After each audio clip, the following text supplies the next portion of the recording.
Assalamualaikum warahmatullahi wabarakatuh. Waalaikumsalam warahmatullahi wabarakatuh. Perkenalkan, kami dari kelompok Jung. dengan anggota yang beranggotakan dimulai dari saya sendiri. Perkenalkan, saya Talita Regasania dari kelompok 34. Saya Nurhaliza Banafit dari absen 25. Berdirinya kami di sini adalah untuk menyampaikan mengenai materi pengklasifikasian iklim yang dilakukan oleh seorang ahli biologi dan botani yang bernama Jung. Baik, langsung saja kita masuk ke materinya yang akan disampaikan terlebih dahulu oleh Nurhaliza Banafit. Padanya silakan. Junghun adalah seorang ilmuwan yang berasal dari Jerman yang tinggal di Indonesia dan sudah banyak menjelajahi pegunungan. Dari pengamatannya, Junghun mengklasifikasikan iklim berdasarkan ketinggian atau MDPL dan suhu rata-rata tahunan yang tentunya sangat berpengaruh pada jenis tanaman atau vegetasi yang bisa tumbuh. Adapun klasifikasinya sebagai berikut. Yang pertama itu daerah panas dengan ketinggian 0 sampai 600 mdpl dan suhu rata-rata sekitar antara 26,3 sampai 22 derajat Celcius sehingga bisa ditanami tanaman perkebunan seperti kopi, karet, tembakau, coklat, dan kelapa. Yang kedua itu daerah sedang dengan ketinggian 600 sampai 1500 mdpl dan suhu rata-rata sekitar antara 22 sampai 17,1 derajat Celcius sehingga bisa ditanami tanaman perkebunan seperti teh, kopi, kina, dan pinang. Oke. Jadi klasifikasi yang selanjutnya adalah daerah dingin atau sejuk.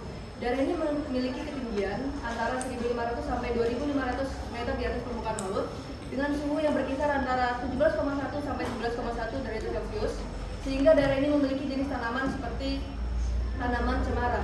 Dan juga daerah ini biasanya menjadi zona favorit bagi para pendaki ataupun orang-orang yang sedang ingin menghindar dari panasnya sebuah kota. Selanjutnya ada daerah sangat dingin. Daerah ini memiliki ketinggian yang berkisar antara 2.500 sampai 3.500 meter di atas permukaan laut dengan suhu yang berkisar antara 11,1 sampai 6,2 derajat Celcius. Sehingga daerah ini memiliki jenis tanaman seperti rumput-rumput kerdil serta hutan pegunungan. Nah, pada daerah ini juga sudah mulai memasuki zona minim penduduk dikarenakan sesuai dengan namanya, daerah ini cuacanya sangat dingin seperti yang terjadi pada pegunungan tinggi, di mana pada daerah ini sudah mengalami terbatasnya jumlah vegetasi yang berada di sana. Dan yang terakhir adalah daerah salju. Daerah ini memiliki ketinggian yang lebih dari 3.500 meter di atas permukaan laut dengan suhu yang biasanya berada di bawah 6,2 derajat Celcius.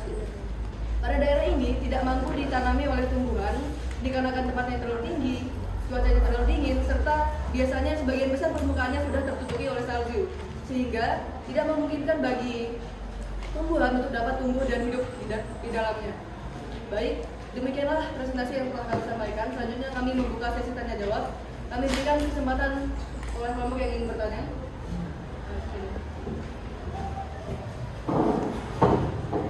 Perkenalkan, nama saya Denny Setiawan dari kelompok pemanasan global. Saya ingin bertanya, iklim Junghun itu bisa dimanfaatkan di bidang apa? Oke, baik, terima kasih atas pertanyaannya.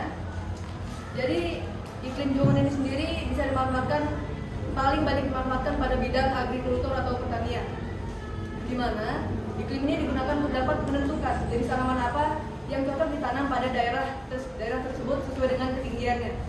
Misalnya pada daerah panas tadi, jenis tanaman yang cocok ditanam itu seperti kelapa, karet, kopi, tembakau, dan juga coklat.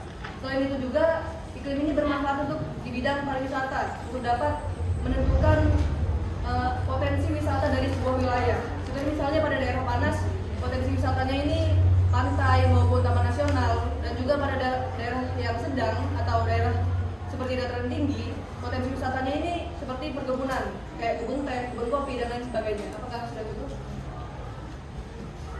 Oke, berdasarkan apa yang telah kami sampaikan, kami dapat menyimpulkan bahwa dari pengamatan serta pengklasifikasian iklim yang telah dilakukan oleh Junghun, kita dapat mengetahui bahwa ketinggian dapat menentukan sebuah iklim, dan iklim dapat menata sebuah kehidupan. Di mana semakin tinggi suatu wilayah, maka akan semakin menurun suhunya dan semakin terbatas jumlah vegetasinya. Dan dimulai dari daerah panas yang subur hingga puncak salju yang nyaris tak ada tanaman. Nah, tiap daerah menunjukkan kesesuaian antara tempat, kondisi lingkungan, dan juga jenis tanaman yang mampu bertahan di dalamnya. Oke, cukup sekian yang dapat kami sampaikan. Apabila ada kekurangan dan mohon maaf, kami akhiri. Wabillahi taufiq wal hidayah. Waalaikumsalam warahmatullahi wabarakatuh. Tepuk salut, jempol, jempol, salut.